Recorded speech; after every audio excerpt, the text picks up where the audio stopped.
ذاك اليوم من امتحنتي ابني وسام، شوية كانت نفسيته تعبانة وما جاوب بالامتحان.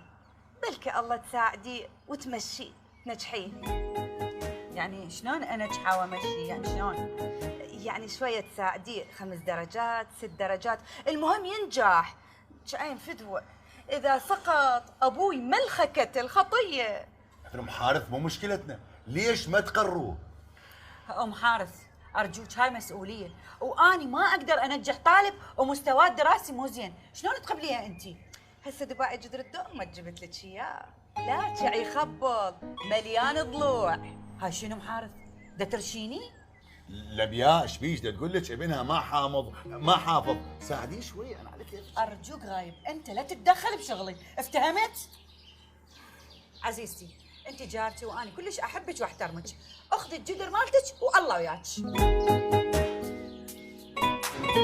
خوش لعد. لا لا هيك احسن، راح ناكل مرقة شجر. قلت لك لا تتدخل.